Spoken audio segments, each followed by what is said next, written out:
हरे कृष्णा भक्तों, तो आज की कथा है भक्त प्रहलाद जी की कथा। समय की बात है, असुरों के राजा हिरण्याकश्यप की पत्नी कयाधु ने पुत्र को जन्म दिया और उनका नाम प्रहलाद था। प्रहलाद भगवान विष्णु का बहुत बड़ा भक्त था, मगर प्रहलाद का पिता हिरण्याकश्यप बहुत घमंडी और दुराचारी था। वह खुद से बढ़कर किसी को नहीं मानता था। एक दिन हिरण्याकश्यप अपने मंत्रियों के साथ सभा में बैठा हुआ था। उसी समय प्रहलाद भी वहां आए। हिरण्याकश्यप ने अपने बेटे प्रहलाद को गोद में बैठा दिया और उससे प्रेम करने लगा।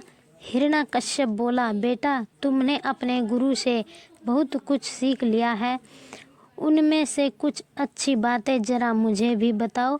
प्रहलाद बोले, पिताजी, मैं उस भगवान को प्रणाम करता हूँ जो सब जगह। प्रहलाद के मुख से भगवान का नाम सुनकर बहुत क्रोध आता है। हिरण्याकश्यप बोला, बेटा प्रहलाद, तुम मेरे होते हुए किसको भगवान मानते हो? इस जगत में मैं ही सबसे शक्तिमान हूँ। प्रहलाद बोले, नहीं पिताजी, इस संसार में सबसे शक्तिशाली भगवान विष्णु हैं। वही संसार के रचयिता हैं, उनके सिवा कोई शक्तिमान नहीं है। इस बात को सुनकर प्रहलाद के पिता की आंखें क्रोध से लाल हो गई। हिरण्याकश्यप के पिता ने प्रहलाद के गुरु को बुलवाया और बोले, क्या तुमने मेरे ही शत्रु की पूजा अर्चना करने की शिक्षा दे दी? प्रहलाद के गुरु जी बोले, दैत्यराज, आप नाराज ना होइए, यह मेरी सिखाई हुई बातें नहीं कह रहा है। मैंने आपके बेटे को किसी भी भगवान की पूजा करने की शिक्षा नहीं दी। यह तो मेरे मना करने के बाद भी भगवान की पूजा अर्चना करता रहता है। गुरु शुक्राचार्य की बातें सुनकर हिरण्याकश्यप को विश्वास नहीं हुआ। बेटा प्रहलाद, बताओ, यह शिक्षा किसने दी? तुम्हारे गुरुजी कहते हैं कि मैंने तो यह शिक्षा नहीं दी। प्रहलाद बोले, पिताजी, हृदय व्याप्त भगवान विष्णु ही तो सर्वशक्तिमान है, उनको छोड़कर और कोई किसी को क्या सिखा सकता है? हिरण्याकश्यप बोला, अरे मूर्ख, जिस विष्णु की तू स्तुति कर रहा है वो मेरे सामने क्या है? मेरे रहते हुए कौन भगवान कहा जा सकता है? हाँ, इसलिए तुम कान खोलकर सुन लो कि तुम्हारे मुख से भगवान का नाम नहीं आना चाहिए। मगर प्रहलाद अपने पिता की एक नहीं सुनता और प्रहलाद अपने भगवान की पूजा अर्चना करने लगता है। इस तरह हिरण्याकश्यप समझाने पर भी प्रहलाद का भक्तिभाव कम नहीं हुआ। तब हिरण्याकश्यप प्रहलाद को मरवाने को कहने लगता है, हमारा पुत्र ही हमारा शत्रु निकला, अब इसे जीने का अधिकार नहीं है। फिर हिरण्याकश्यप की आज्ञा पाकर प्रहलाद को मारने की कोशिश करते हैं, मगर वह नाकामयाब रहते हैं। सैनिकों ने प्रहलाद पर अनेक प्रकार के अस्त्र शस्त्र से प्रहार किया, पर प्रहलाद को कुछ नहीं हुआ। फिर उन्होंने प्रहलाद को विषैले सर्पों से डसवाया, पर प्रहलाद को देखकर वह सर्प वहां से चले गए। एक बार उन्हें पर्वत से खाई में गिराया गया, लेकिन प्रहलाद जी फिर भी बच गए।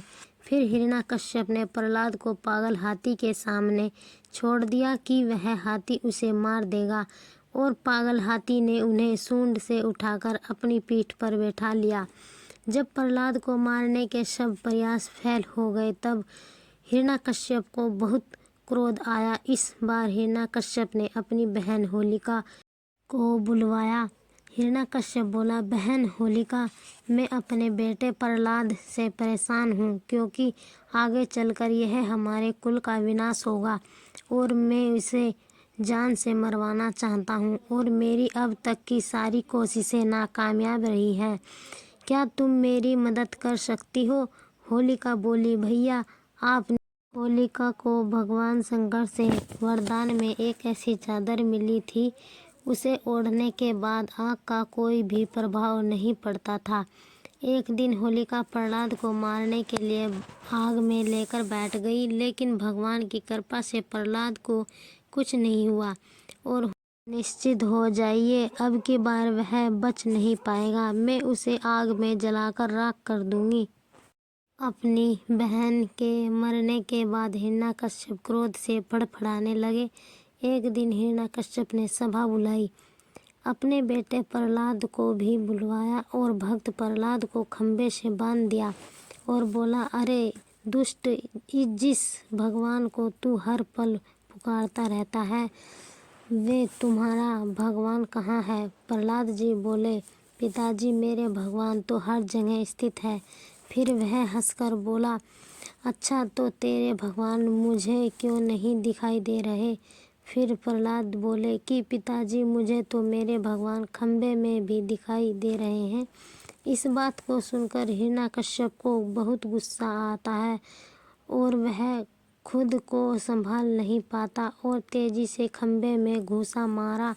उसके घूंसा मारते ही खंबे में से बहुत भयानक आवाज आई और खंबे को तोड़कर भगवान विष्णु खंबे से बाहर आए। यह देखकर हिरण्यकश्यप गदा लेकर भगवान की ओर दौड़ा। भगवान विष्णु ने उसको मिला वरदान याद दिलाकर अपनी गोदी में बैठाकर मार डाला। फिर नरसिंह भगवान का क्रोध शांत होने का नाम ही नहीं ले रहा था। भक्त प्रहलाद को देखकर भगवान का क्रोध शांत हो जाता है और प्रहलाद से भगवान लाड़ दुलार करके अंतर्ध्यान हो जाते हैं। तो यह थी भक्त प्रहलाद जी की कथा। धार्मिक कथा श्रवण करने के लिए हमारे YouTube चैनल को सब्सक्राइब जरूर करें। हरे कृष्णा, राधे राधे।